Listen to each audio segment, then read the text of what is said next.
Assalamualaikum warahmatullahi wabarakatuh. Temu lagi dengan saya Rina Sitina ya, dengan NIM 050120111113 kelas 5C, Prodi Pendidikan Guru Sekolah Dasar, Fakultas Keguruan dan Ilmu Pendidikan Universitas Nahdlatul Ulama Cirebon. Nah, untuk kali ini saya akan membuat video untuk memenuhi tugas 2 manajemen kelas yang diampu oleh Dr. Endang Sri Budi Herawati, SE MPD. Selamat menyaksikan. Adapun materi yang akan saya bahas kali ini yaitu yang pertama ada pengertian manajemen kelas, yang kedua pengertian pendekatan manajemen kelas, ketiga tujuan pendekatan manajemen kelas, keempat jenis-jenis pendekatan kelas. Oke, kita akan bahas satu persatu, yaitu yang pertama tentang pengertian manajemen kelas. Nah, manajemen kelas terdiri dari dua kata, yaitu manajemen dan kelas. Manajemen berasal dari kata bahasa Inggris yaitu manajemen. Manajemen merupakan rangkaian usaha untuk mencapai tujuan yang telah ditetapkan dengan memanfaatkan orang lain. Sedangkan yang dimaksud dengan kelas adalah suatu kelompok orang yang melakukan kegiatan belajar bersama sesuai dengan tujuan yang telah ditetapkan dalam kelas tersebut ya. Guru berperan sebagai manajer utama dalam merencanakan atau merorganisasikan, mengaktualisasikan, dan melaksanakan pengawasan atau supervisi kelas.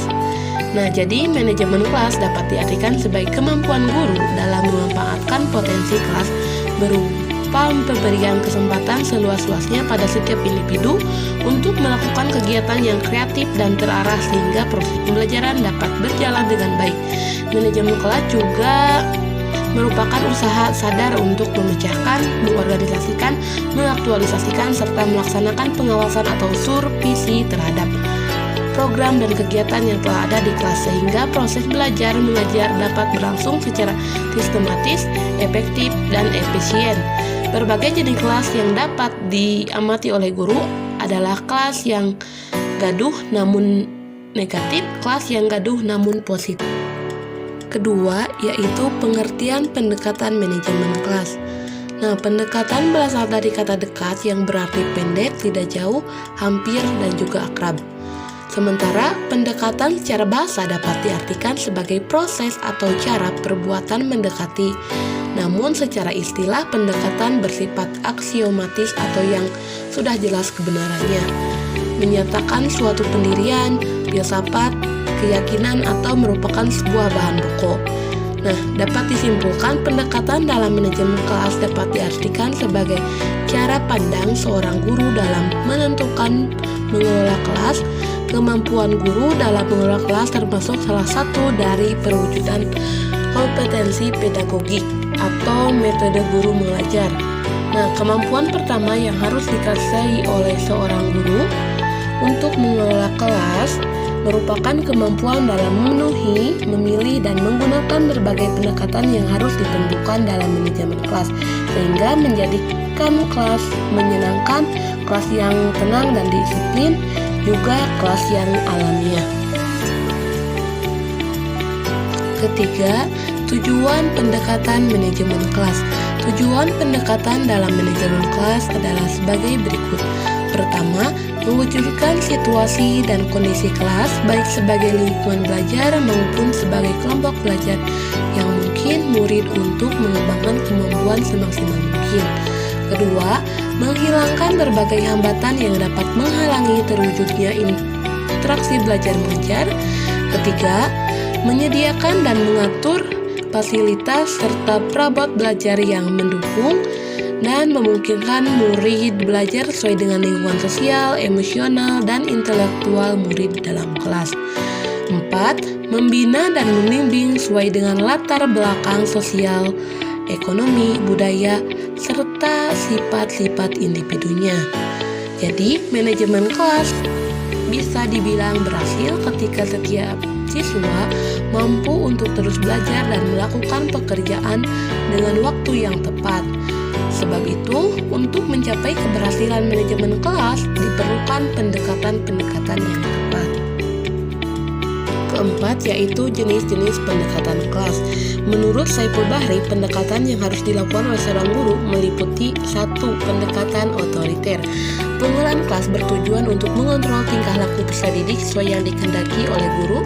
Peran guru dalam pendekatan ini yaitu menciptakan dan mempertahankan kedisiplinan peserta didik. Dalam kegiatan pembelajaran, kedisiplinan merupakan faktor penentu yang menciptakan suasana belajar yang kondusif.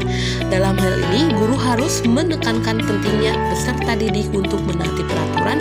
Berbagai peraturan tersebut ibaratnya adalah penguasa yang harus ditaati oleh peserta didik. Dalam pendekatan ini, biasanya guru melakukan kesepakatan terlebih dahulu di awal pembelajaran mengenai apa yang harus dilakukan dan apa yang tidak boleh dilakukan. Namun, tak hanya peserta didik, guru pun harus konsisten dalam melaksanakan hal tersebut. Kedua, pendekatan intimidasi. Pendekatan intimidasi juga bermaksud untuk mengontrol tingkah laku peserta didik selama proses pembelajaran. Namun pembedanya, pendekatan ini dilakukan dengan cara memberikan ancaman kepada peserta didik. Misalnya, melarang, ejekan, sindiran, dan memaksa. Pendekatan ini dilakukan karena kondisi kelas benar-benar sudah tidak dapat dikendalikan. Jika seorang guru masih mampu memecahkan masalah dengan pendekatan lain, maka pendekatan ini tidak dapat dilakukan. Pendekatan ini harus dilakukan dalam taraf kewajaran.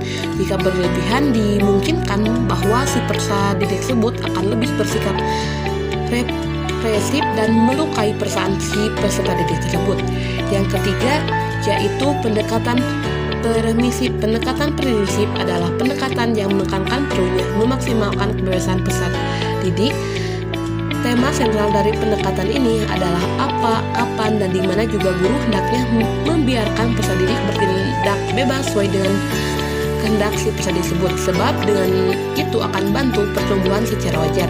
Campur tangan guru hendaknya seminimal mungkin dan berperan sebagai pendorong mengembangkan potensi peserta didik. Keempat yaitu pendekatan instruksional.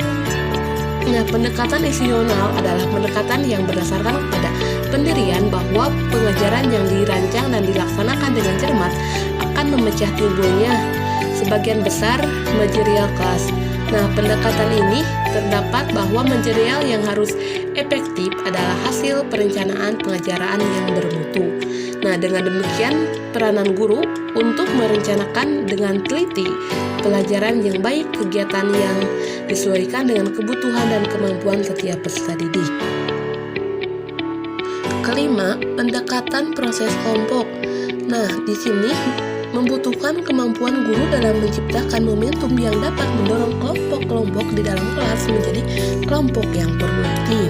Di samping itu, pendekatan ini juga mengharuskan guru untuk mampu menjaga kondisi hubungan antar kelompok agar dapat selalu berjalan dengan baik.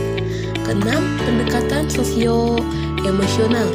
Pendekatan ini dibangun atas dasar bahwa pembelajaran yang efektif tergantung hubungan yang positif pula antara si peserta didik maupun guru dengan peserta didik. Oleh karena itu, tugas pokok guru dalam manajemen kelas adalah membangun hubungan antara pribadi yang positif dan meningkatkan iklim sosio-emosional yang positif pula. Yang ketujuh yaitu pendekatan buku masak atau resep. Pendekatan ini berbentuk rekomendasi yang berisi daftar hal-hal yang harus dilakukan atau yang tidak harus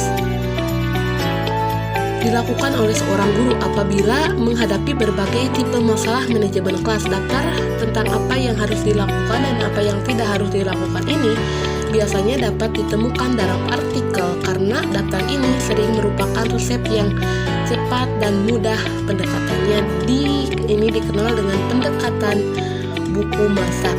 Yang kedelapan yaitu pendekatan perubahan perilaku. Nah, pendekatan perubahan perilaku didasarkan pada prinsip-prinsip psikologi behaviorisme. Prinsip utama yang mendasari pendekatan ini adalah perilaku merupakan hal proses belajar. Prinsip ini berlaku bagi perilaku yang sesuai dengan perilaku yang menyimpang. 9. Pendekatan elektrik. Nah, pendekatan elektrik atau electric counseling menuju pada suatu sistematika dalam konseling yang berpegang pada pandangan teoritis dan pendekatan approach yang merupakan perpaduan dari berbagai unsur yang diambil atau dipilih dari beberapa konsepsi serta pendekatan konselor dalam